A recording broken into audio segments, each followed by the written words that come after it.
Hello, it's Sean. Today I'm going to be doing a review of Island of Gems. This is made by ALK Games. This game has recently been on Kickstarter. It didn't quite make their goal, so they canceled it, but they're hoping to bring it back soon. Bigger, better, and hopefully have a little bit better showing on Kickstarter. This game is an abstract strategy game for 2 to 4 players. The story behind it is that each player is an islander who is trying to entice tourists to visit Gem Island by decorating the beaches with colorful gems. I'll say the theme of this game is really pretty thin. The artwork on the board tries to show the island theme, but really it's just an abstract game. During the game, each player is trying to earn the most victory points. There's several ways that points are earned in this game. Kind of got set up here for a 3-player game. The number of gems each player gets is different based on the number of players.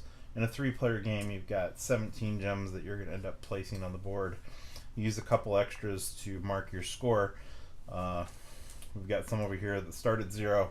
As you go around the board and click up, these will shift over to show 30 or 60. On your turn, you get to place a gem. Wherever you place it up here in the square, you're going to place a second gem down here. So I placed here in this square, I placed my gem in the middle on the left. So I'm going to put that here. And that's going to tell me where I can place my next gem. So you've kind of got to think ahead a little bit. Because I placed in the center area with those cards, I get to pick one of these cards to put into play. They do different things. This card and this card will give me extra points for each gem that I have in the specified area. So if I have this card, each gem that I have in this area is going to give me 1 extra victory point. If I have this card, each gem I have up there is going to give me 1 extra victory point. If I have both, then each gem in each area is going to give me extra victory points.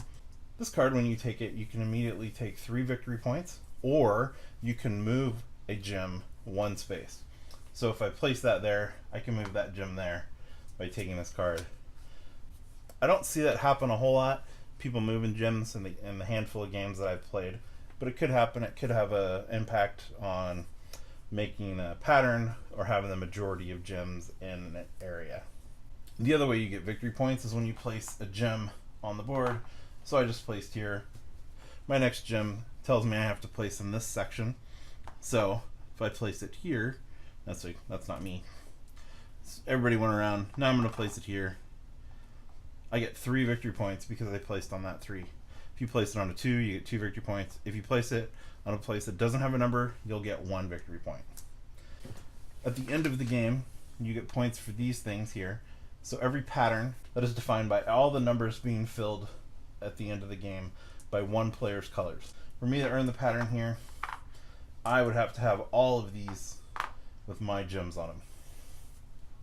And then I would get 5 points for having 1 pattern, 9 for 2, 13 points for 3, and if I manage to get 4 patterns, I'll get 17 points. I think that would be very hard to accomplish because obviously everybody else is going to be trying to block you and get their own patterns.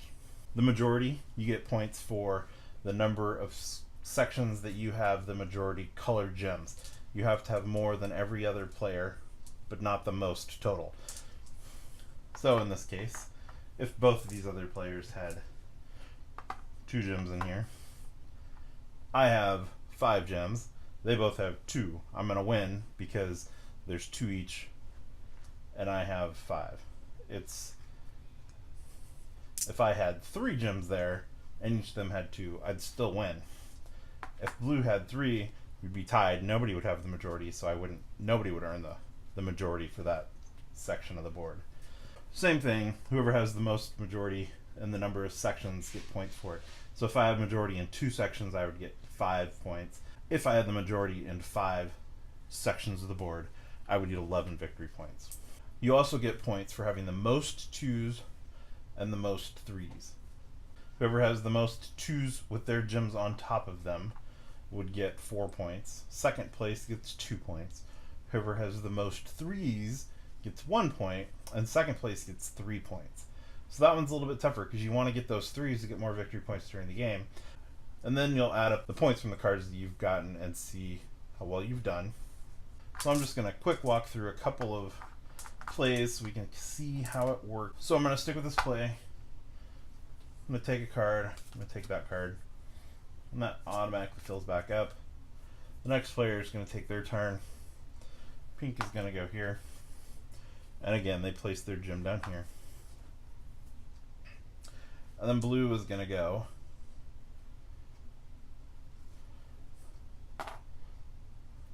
Blue's going to place their gem there.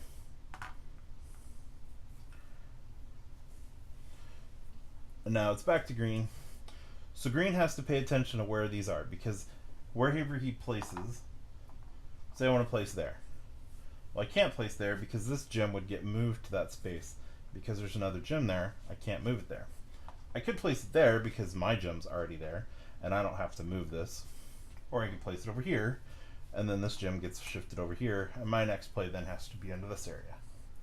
So, these guys would have taken these cards too when they placed in here.